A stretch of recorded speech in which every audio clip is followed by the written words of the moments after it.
Well, good afternoon, guys. I got a little treat for you today. Yes, I do. Here we go. On our way.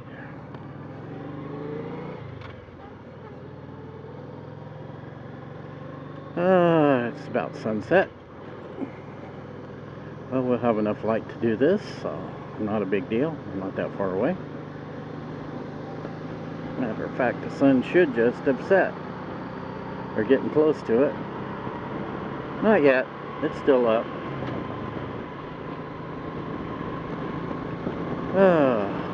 Beautiful day. Alrighty.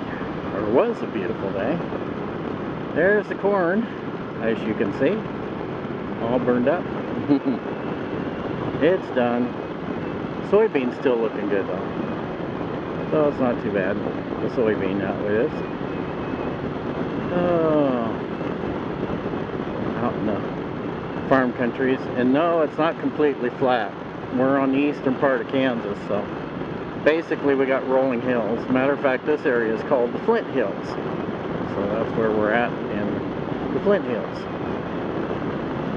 And this is K199, north of I-70. So that's where we're buzzing along at. We got a beautiful surprise for you today. Yeah, that's it. You gotta understand that the areas up here were settled, towns and stuff were all settled in about the 1850s, somewhat. So that's about when these were all settled, somewhat. They opened it up for settlers. So people came out west to get their land or settle areas. Yeah, back then there was plenty of room. And some of these farms are pretty old out here. Some of the original buildings still stand.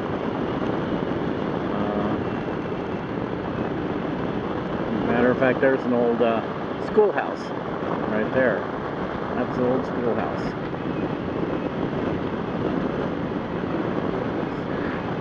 Kind of neat, those little old schoolhouses.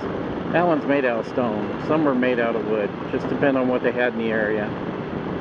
Since this is the Flint Hills, we had lots of limestone, so even some of the fence posts are made out of limestone.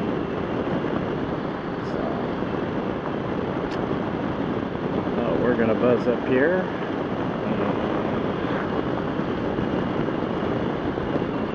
There's some more corn. Soybean over here. See this soybean here. Yeah. I wanted to get this taken care of. It's starting to cool off a little bit, so it's not so uncomfortable as it was earlier.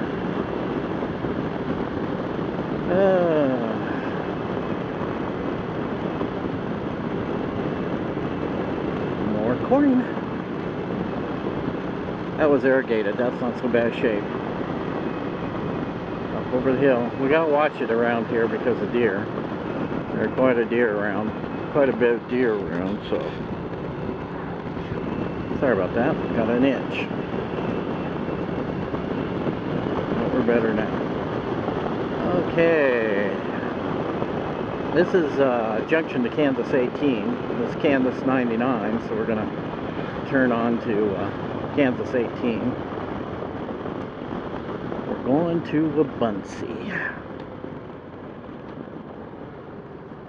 And we're gonna take a quick turn here. Sorry about the sun. Gonna get a little of that. But I want to get this before the sunlight all goes bye-bye. 55.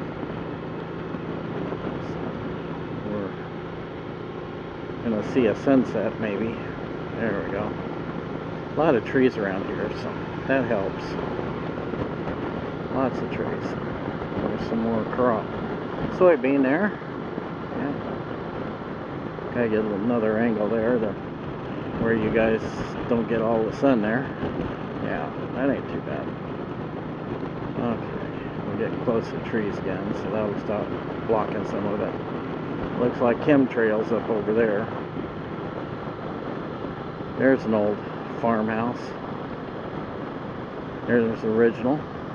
All lightning rods on it. Yeah. Tall corn. Gotta watch for deer though, because it's evening, so the deer will be going down to get their drink, and the river's that way. There's an old cemetery. Yeah.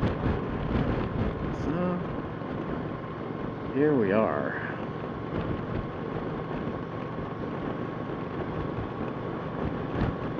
Looks kind of cool, doesn't it? Kansas sunset.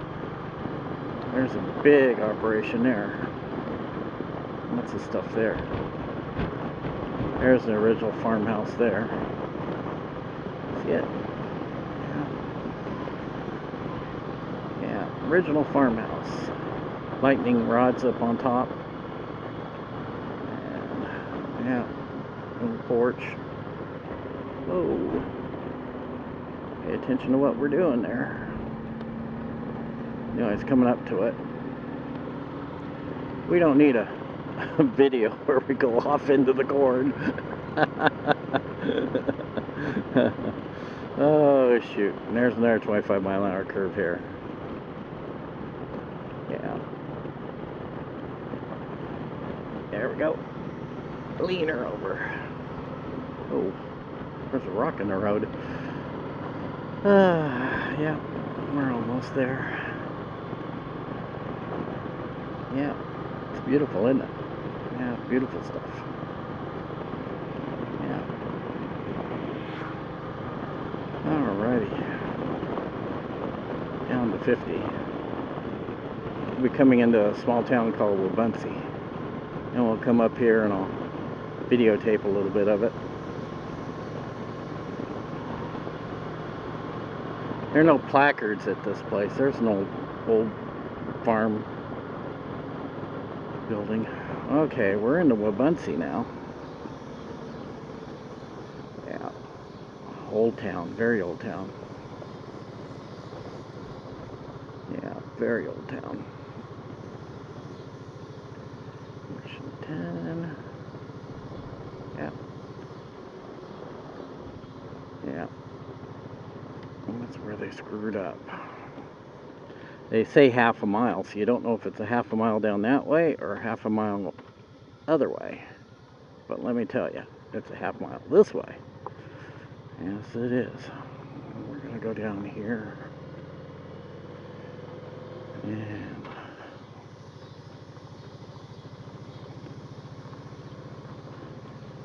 hopefully I won't be what you call interrupted. There's an old school that's been turned into a home. Yeah. An old original limestone building. Yeah. Yeah. Not much really here. I don't know what's in there, but they certainly have it fenced so nobody gets in it. But I don't know. It's got an electric fence around it too, but I don't know what it is. But that's okay. Here we are. Almost there. Yeah. Here's a historic church. That's where we're coming to. Yeah. On Chapel Street.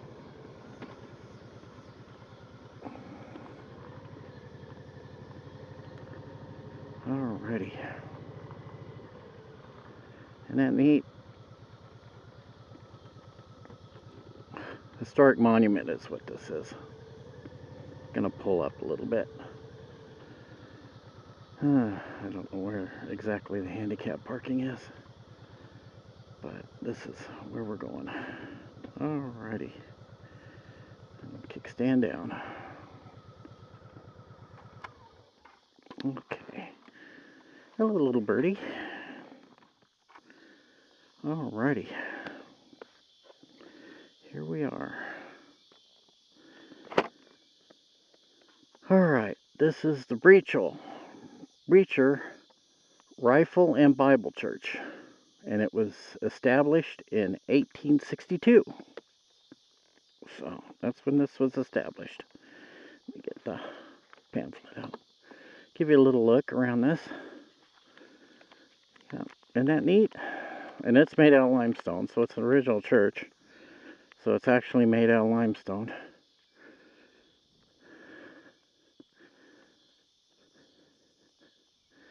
Yeah.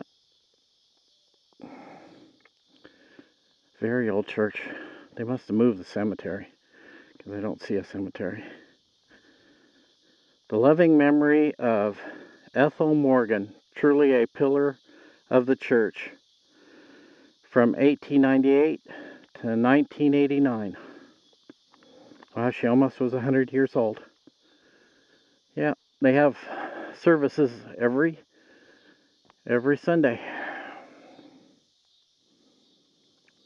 Yeah, pretty neat, huh? It's really nicely taken care of. It's a beautiful church. Of course, behind the shutters are the stained glass. And this is the side of it.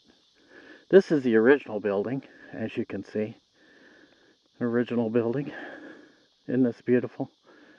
Really a beautiful original building. And like I said, limestone lasts forever, so this is their limestone. This is their new Sunday school. See how beautiful that is? Yeah, beautiful place. Beautiful flowers. There's some stained glass there. I haven't really been in this church. I might have to come in here one of these days just to see what it looks like. Yeah, but this is a church. Of course, back when this was established, it's horse and buggy. So you would have had a horse and buggy coming through here. You know, they got the shutter, so you can't really see an awful lot. But it's pretty cool. That's the wooden front. I wonder if it had a stone front originally or just had the doors go in. But I'm going to read this to you. Okay. Alrighty. Got to get my visor up so I can read it. And I got to take my glasses off so I can read it. Okay. Until 1854, when Kansas was open for settlement, on the spot which this landmark church stands is just part of a vast ocean of tall prairie grass over the ever-changing skies. Let me walk over here so I can read this.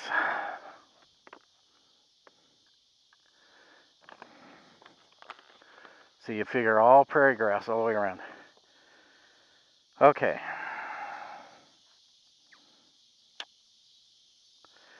To the north lay the Kaw River, which would be that way, which is facing this way. Crowding the bluffs beyond, a few miles to the east of stood the hills of spectacular beauty, and the prairie rolled gently away towards the south and the west. Silence was broken only by the winds or the song of the meadowlark, and at night the music of the prairie wolves. Land belonged to the Indians, to the roving herds of buffalo and antelope, and the great flocks of migratory birds. The Kansas-Nebraska bill passed in 1854 changed all this forever. It was provide that Kansas became a free state or a slave state, depending on how the people of Kansas voted. The race which was to stake out claims and to vote Kansas free or slave. 2 years later, in 1856, there were already about 60 people living in a few miles of this place. They called Wabaunsee, an Indian name meaning dawn of the day. Here on the south bank of the Kaw River, 100 miles west of Kansas City, a settler had built a tiny store. In New England, Kansas, fever ran high. People in New Haven, Connecticut raised money to send a group of colonists to Kansas, 60 or more men, led by one of New Haven's most respected citizens, Charles B. Lyons. These were well-educated men, many with professional training. They left jobs, good homes behind them. They were not just adventurers with a little to lose by going west, but they were men making a sacrifice for their ideals. Before Canadian-Kansas Company left for Kansas, a meeting was held at the North Church in New Haven, Connecticut. Professor Solomon of Yale pledged $25 for a Sharps rifle for the company. Then Harry Ward Beecher, the great minister from Brooklyn, pledged that his congregation would give the money for 25 rifles of the audience and would give another 25. People in the crowd responded with great excitement. Soon 27 had been promised, and a few days later, Mr. Beecher sent Mr. Lyons $625 for rifles, and the money came 25 Bibles, a gift from the parishioners. The company left New Haven at midnight on March 31st after a torchlight parade across town to the steamboat to New York, and the next day were on a train to St. Louis, a 3-day journey of great discomfort. From St. Louis they sailed up the Missouri River on a steamboat Claire. As far as Kansas City, there they bought 30 wagons, 6 oxen, along with farm implements, tents, and provisions for 30 days. They started west on the Oregon Trail, stopping for a few days in the Free State town of Lawrence, where they continued along this trail to Uniontown, near the present-day Willard. Here, instead of following the trail across the Kaw River, they veered left and continued west, south of the river, until they reached that place their scouts had selected, Wabaunsee, the New Haven of the West. In April of 1856, almost a month away from New Haven, Wabaunsee suddenly became a bustling tent city. Streets were laid out, city lots, tracts of prairie land were divided among the men of the company, and the settlers already on the scene welcomed the New Englanders, and some of them joined the worship services that were held on Sunday, first in tents, then in cabins or dugouts. The new settlers found pioneer life very hard. Some became ill, discouraged, and returned home. Those who remained until August were then called on to the defense of Lawrence, organized by the Prairie Guard, until their elected Captain William Mitchell. They spent 6 weeks fighting the border ruffians. In the winter of 1856 through 1857, one of suffering in Wabaunsee, but things seemed more hopeful in the spring when the wives and children came to join the men. Now that a permanent settlement seemed assured, there was a desire for a permanent church organization. In late June 1857, 15 of the members of the colony and 13 other settlers met to organize the First Church of Christ in Wabaunsee, with Reverend Harvey Jones as pastor. Of this group, 28 charter members, 9 were women. After 2 years of raising funds for the church building, mostly in New Haven, Connecticut, they started construction of sturdy stone church that still stands in Wabaunsee. The stones were hauled from quarries on sledges drawn by oxen. The mortar was mixed by hand, and the long shingles called shakes were made out of crude hand tools. Now we have modernized a little bit. Rows of straight back pews were divided down the center of the church by low wooden partition that separated the men from the women. From the balcony across the rear of the church, a ladder led to the belfry. The churchyard was edged with hitching posts that were newly planted trees and lilacs in the appropriate spots. The new church was dedicated in May 1862. By that time, some of the members had already gone to fight the Civil War. Soon there were only a few boys and older men to carry on the work in Wabunsee.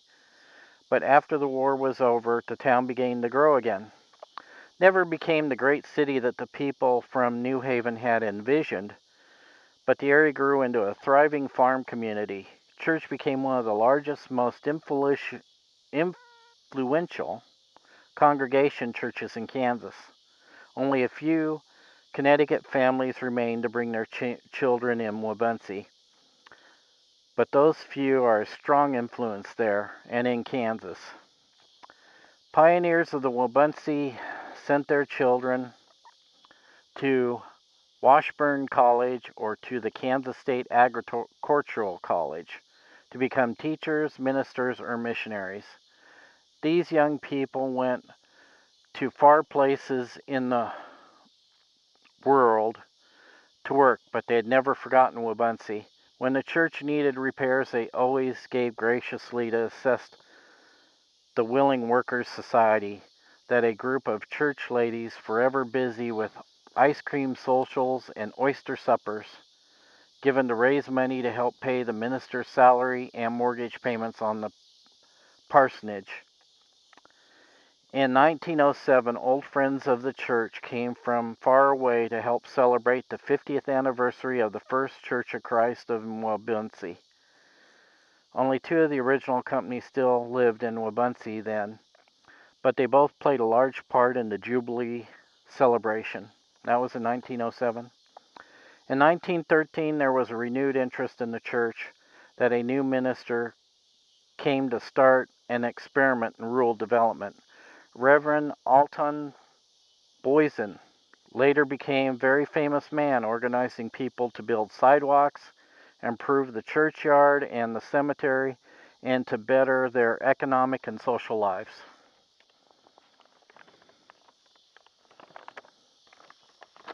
So, you can see. But the population of the area was dwindling. So many people left as an indirect effect of World War I that after 1917 was no longer possible to keep a residential minister. After that, there were great guest ministers from time to time, and services were held with the Methodist Church of Wabunsee. An effort was made to federate the two churches, but this failed, and soon the Old Stone Church was practically deserted. The last entry in the official record book was made in 1927. Descendants of the Beecher County Organized Old Settlers Association in 1932, the last Sunday of August was designated Old Settlers Day by the association. Throughout the years, Old Settlers gathered on this day, as well as Declaration Day, in remembrance to honor the men and women who have made that church a symbol of freedom in the world. Homecoming continues to be celebrated on the last Sunday in August. Former members spent more than $1,000 in the renovation of the church in 1948. This same group, a few years later, raised a similar sum to erect a monument gate for Wabunsee Cemetery entrance. The gate was by Maud Mitchell, daughter of William Mitchell. He was the captain of the Old Prairie Guard. In the 1950s, residents of Wabunsee formed a new church group and began to hold weekly services. This was said to be the first interracial congregational church in Kansas, in fact, which impressed many as a fitting tribute to the Connecticut Kansas colony. Church Centennial was August 1957, said the old building, much as it looked when completed almost 100 years before. The old pews were still uncomfortable, the floors were dark and creaky, and the windows still tall and narrow. But a year later, church had been changed. The youth group, under the sponsorship of the Kansas Pilgrim Fellowship, spent 2 weeks in Wabunsee working with members of the church to renovate the building. They put in a new floor, tile ceiling, replaced the old coal stoves with modern heaters, and soon after, the parishioners of the church about the inundated waters of Tuttle Creek Reservoir donated its pews to replace the old ones in the Wabunsee church. More recently, stained glass inserts have been added into the old windows. Sunday worship service and Sunday school are conducted each Sunday. Continuation of these services date back to 1950. Since this time, these services have been conducted by a full-time and part-time ministers, special guests, and lay persons. The congregation continues to welcome guest speakers, new and old, members. In 1992, the George Thompson Christian Center was built.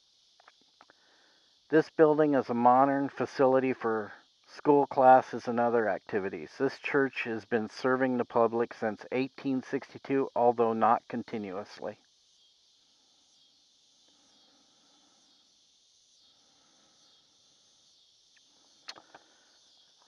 The park a few blocks north of the church stands a monument erected by Kansas State Historical Society. On it are carved the words, "In memory of the Breacher Bible and Rifle Colony, which settled this area in 1856 and helped make Kansas a free state. May future generations forever pay them tribute." There you go. So now you've seen the old church. Pretty cool, huh? Yeah, I thought you would enjoy this. Get my glasses back on. Yeah, an old community. Yeah, imagine there wasn't much out here years ago. So now you see what it looks like. Pretty neat. So there's your history lesson for today there, Gopher. I hope you have a wonderful day. And thanks for watching, everybody.